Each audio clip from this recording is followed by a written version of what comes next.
welcome back to another virtual Sportfish Show video. For this one, I'm really pleased to be joined by none other than Scott Mackenzie and his dog Oscar. You find us on the bank of the beautiful River Oich in Scotland. Scott, thank you for joining us. You're very welcome. It's fortunate with this year the Sportfish Show can't go on as normal with COVID, but hey, we haven't got too bad an office today, that's for sure. It's a great place. Scott's demos are always really popular at the Sportfish Show, so we're going to get Scott out on one of these beautiful pools. He's going to demo some of the latest kit, rods and lines, and show us a few useful tips and tricks for salmon fishers out there. But first things first, we've got an absolute arsenal of Scott's rods here. Scott, what are we looking at? What's on the market from Mackenzie and what's coming up? We're always innovating and coming out with new stuff. But what I've got here was a rod that we actually came out with just about 3-4 years ago. And this is our FX1. This was made by a material called graphene. Graphene is the lightest, strongest material known to man. It was discovered in Manchester University, where the two professors who discovered it actually won the Nobel Prize for Physics for discovering graphene. It's an amazing material, and this is the first double-handed rod in the world ever to have graphene added to it. If we start at the bottom, the rod, we've got the way the handle's shaped is really important. We'll come to this a wee bit later when we do the demo. We've got really nice shaped handle at the bottom. We've got the highest grade Portuguese cork. This is the reel seat is a reel seat made by a company called Alp for us. This is custom made for us. You can't buy this reel seat. What this reel seat does is, there's nothing worse, Johnny, you know, when you're fishing away and your reel feels loose, the reel seat's not right. This reel seat absolutely clamps the reel to the rod. We've also got two down-locking double nut down-locking nuts on it. Always down-locking on a double-handed rod, because when you're Speycasting and coming round, if it's up-locking, they can come loose. So let gravity help you, and it always stay locked if it's down-locking, and always double nuts as well. So we're using titanium. We've got titanium snake eyes on the rod, really light, really, really strong. Fairly large eyes here, which again is important, attention to detail at all times, because if you've got your running line, if you've got too small an eyes here, it's harder for your running line to shoot through with modern day shooting head systems. So two fairly large stripper guides, and then we've got titanium snakes further up the rod that collapse and bend and spring, so you can't pull them out. So if you're walking along and you catch a branch, you don't pull the bottom leg of the snake out, it just collapses and springs back into place. How would you describe, for people who are thinking of going for one of your top end rods, Scott, how would you describe the action of the FX1 or the sort of applications that it's good for? Right, so nowadays with modern day shooting head systems and some people still like spey lines, you're looking really for a rod that will cope with most lines. For me, I think an action is where you want a rod that bends progressively fairly well down the blank, but has then got a fast recovery. Yeah. Fly casting is a projectile sport, so the quicker that rod tip moves through the air, the quicker the line is, the more speed in the line. It's a projectile, it will go further.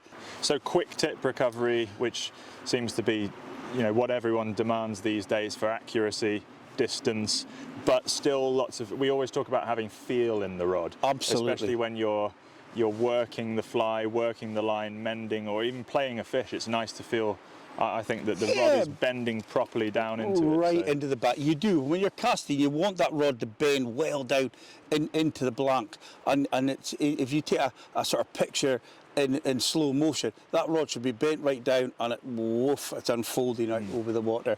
And what the graphene does is it speeds up the recovery of the blank.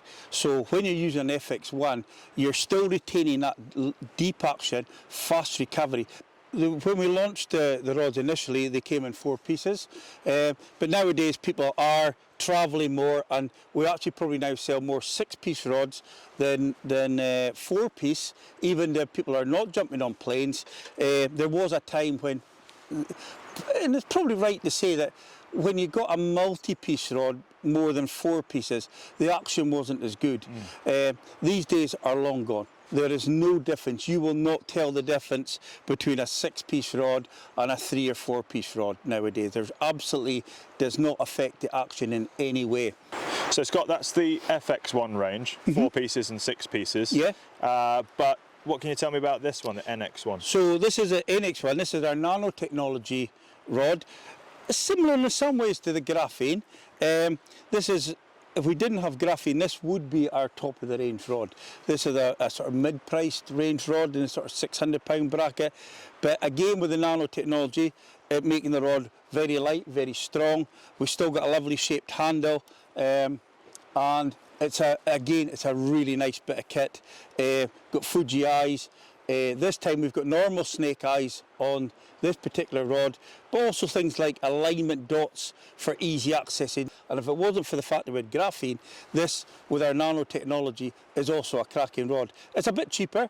We've done away with the titanium rings. We've got normal snake rings, little things, and it's just made this rod a little bit cheaper. But it's still a beautiful rod, still high end, really top quality, really light rod. And again with the reel seat, lovely reel seat, down locking reel seat as well. And still a really, really nice piece of kit. And I've spied something on here, Scott, which I haven't seen before. Yeah. I think this is this still a prototype? Or This is the first finished sample. This is a new rod. It's not actually even on the market yet. This is one called the SLP. This is the rod that's coming out. And again, it's coming down. It's more for kind of, not for beginners, but more kind of entry level into the market. It's going to be priced in a sort of 300, well this is the 14-foot 5-inch. This will be priced at $399 retail. We've got smaller versions as well, which will even be cheaper. So it's in the sort of £300 to £400 bracket. But still again, really light. It's amazing what we can do nowadays. It's still a really light rod, lovely shaped handle. Again, double down locking reel seat. And with this one, we went for the different shaped eyes. They're slanted off, allowing your line to shoot through the rings even better. So this is a good entry level, which will do you for years. And if sometime in the future, and you really get into fishing, you're wanting to do more, and you think, I would really like one, an FX1 or an NX1, you can easily upgrade to something like this. And that will always be a good backup rod for you to take with you as well. Scott, thanks for giving us an overview of the rods. You're very welcome. Let's get you out into the river and have a look at some of the other kit, and hopefully you can share some knowledge with us. Fantastic. So here we are in beautiful River Roy, Cameron Pool behind me. It's a lot better setting than we normally do. Normally we're standing on a platform in a lake or a pond somewhere, so at least we've got a perfect setting to show you some tackle today. I'm going to show you some casting, but I also like to show people exactly how to work the rod. And what I mean by that is, you've got a double-handed rod, and it's like any piece of sporting equipment. The people make it look easy, whether it's using a golf club, a tennis racket, whatever. They're holding the equipment properly, and a fly rod is no different to that. What's common here is 2 big faults that people get slightly wrong when they go fishing and casting, okay? Firstly, the top hand. We start at the top, we say, right, okay, they migrate their hand towards the top of the cork handle. This is not a long handle here, it's about 15 inches. Handles come in all shapes, sizes and length, we all know that. Don't always assume, which is natural, that your hand goes to the top of the cork handle. Why? Because when we go to cast, we want to bend and flex that rod. We want to push down with the top hand and pull up with the bottom hand, flexing the rod. It's not about the big yard, the strong yard, the further you cast. I'm 5'10" and a bit, and I'll cast as far as anyone else on this planet. It's not always about the big yard, the strong yard, the further you would cast. It's really not. It's about getting that rod to bend and flex. Using the rod, you've paid for the rod, get that rod to bend and flex. That's where your power is. It's not in your arms, it's pushing and pulling. So, if we put our hand where we think we would put our hand at the top of the cork, what happens then is, when you go forward, this arm is too far in front of you. So what happens is, I'll just pull this back a little bit again. So there, as you go forward, you have to stretch that arm out going forward. What you actually want to do, you can't flex the rod when you're doing that because you're naturally having to throw it. And it's the most common thing. You see people, they'll see a fish in a pool like this, showing a wee bit further out than normal. Okay, pull a bit of line off, and they go and I have to catch it. And it's a big Herculean throw to get it out. It's not about that at all. You want to bend and flex the rod. So what you want to do, take your hand back down the rod a little to where it's the same width as your body and your shoulders, okay? So I would hold the rod there. What that allows me to do then is flex the rod. I'm pushing down, pulling up. Gone, easy. If you see a fish showing up 5 yards further out than what it did, all you're going to do with minimal more effort is just speed it up slightly. So this time we're going to up, round, flex a little bit faster, gone. Easy. It's not about muscles there. Another big important point a lot of people go wrong is they don't use the bottom hand enough. We tend to think the cast as a throw, but think of it more as a flex. You're using the rod, you're bending the rod. When we go with all top hand, even if you're holding the right position, you're leaning forward with the cast. You're not flexing the rod. But when you hold the bottom hand, and all Mackenzie rods are shaped slimming down, thinnish waist, into this ball and socket there. That's deliberately made exactly like that, so you put your hand round it. Much easier to guide the rod into place when you hold the end of it. Think the gear stick in your car. You would hold the shaft of the gear handle, you'd hold the end of it. Why? Because it's easier to guide something into position when you're holding the end of it. I've got a shooting head on here. I've got one of our 5 density shooting head float sink 4 because we're fishing here in the springtime. We'll come back to the line in a wee second.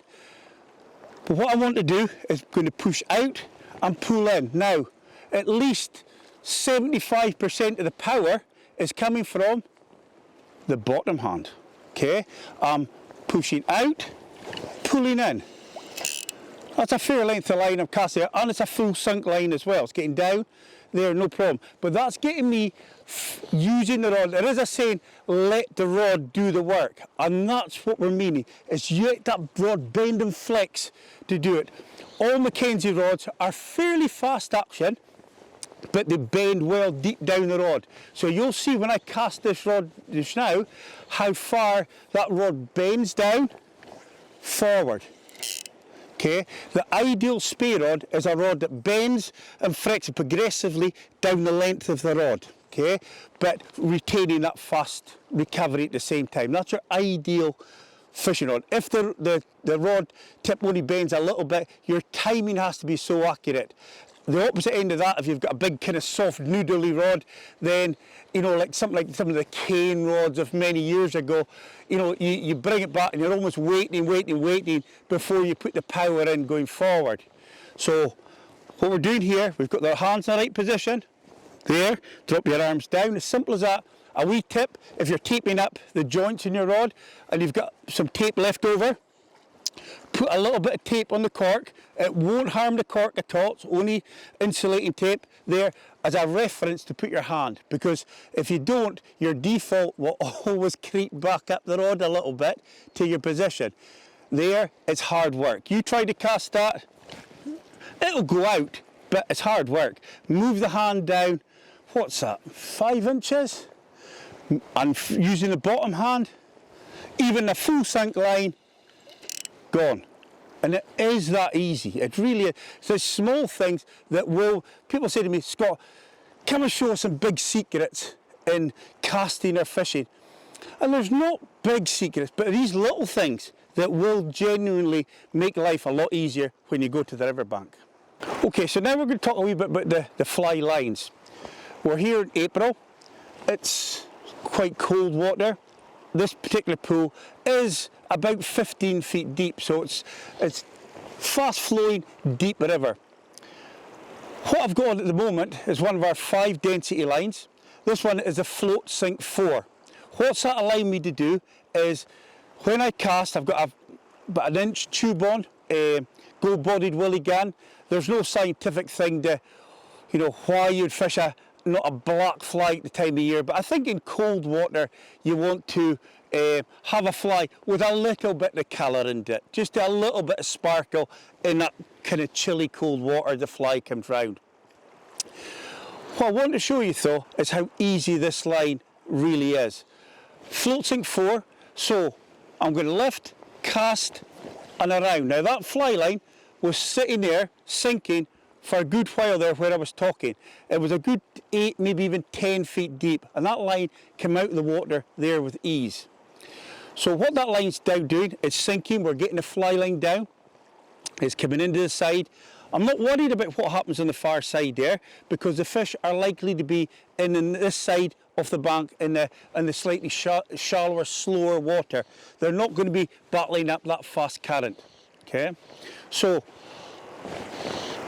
I'm going to lift it, pull, coming out of the depth, retrieving it, the fly line back out. Now that fly line's come round there, it's been sinking all the time, up, round, out, gone.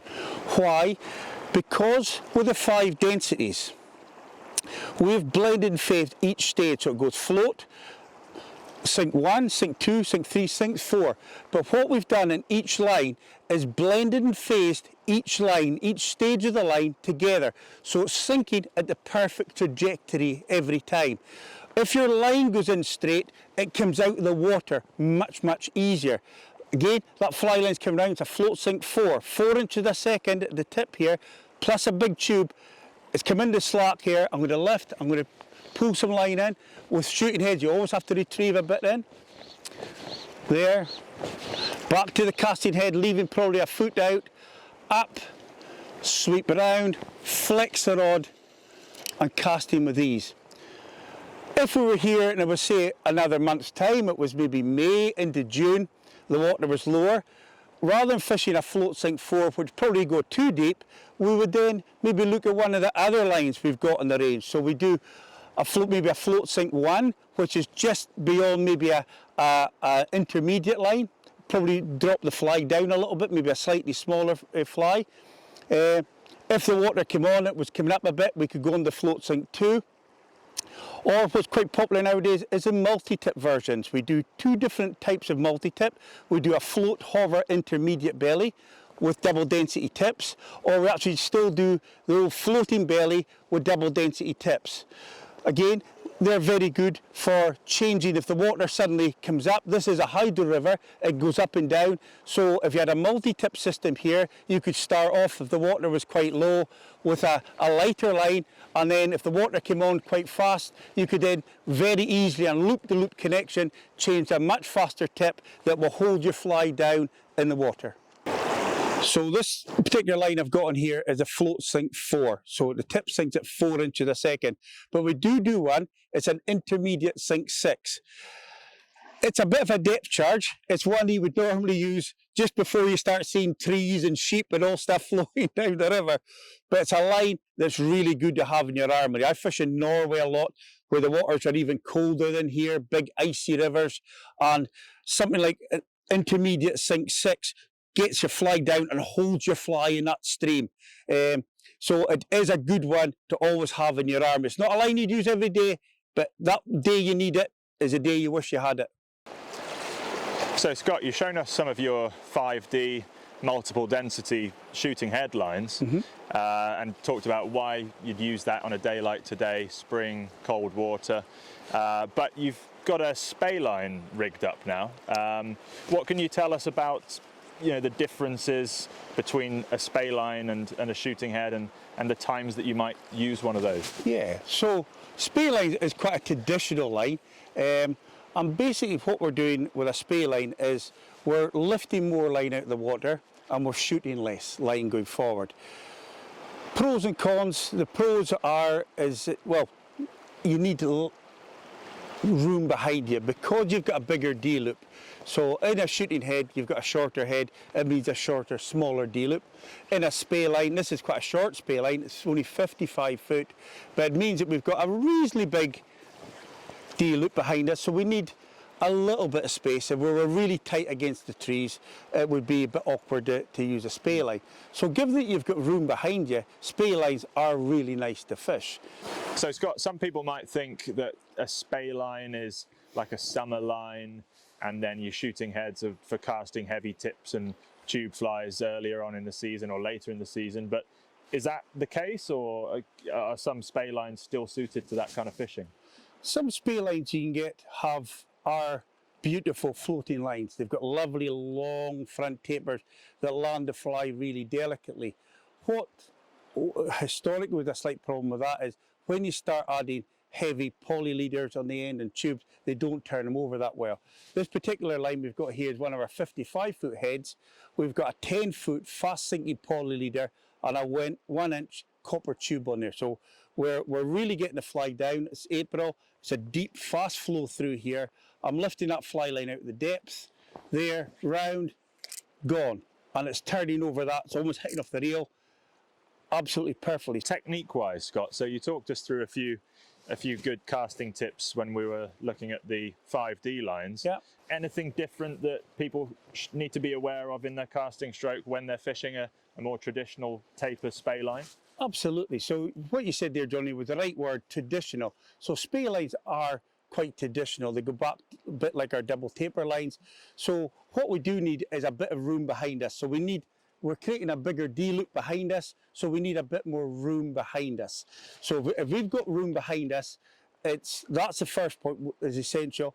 But also, we've been quite influenced by the Scandinavians with the shooting heads and stuff like that over the last few years. And also the casting style has changed. Because you're pinging out these little shooting heads, you're kind of taking the rod tip almost, if you imagine a clock face, to maybe 11 and 1. So it's that little short, fast stroke, pinging the lines out. Spey lines, because they're longer, they like that longer casting stroke. So we would normally cast 10 and 2. Bring the line, that rod tip back that little bit more and accelerate into a stop into the cast. Nothing too quick. In spey casting, there's no sudden movements. Okay. In shooting heads, yes, you can bring it back. Some of that very short shooting heads, you're almost taking them round and pinging them out. If you do that with a spey line, you're putting too much power. I've seen what's just happened. Yeah, looks like a bird's nest. Fluency is the word we use. You're up, you're round, anchor point D loop, gone. Beautiful. And for that reason, I suppose, there's one of the pleasures of fishing a spey line. If you've got the right room, if you've got that, the appropriate size river that will suit a spey line, they're just an absolute joy to cast for that reason, I suppose. Absolutely. I do enjoy my days with my spey line. And if you're in a beautiful setting like we have here today and you're casting well, it normally means you're fishing well.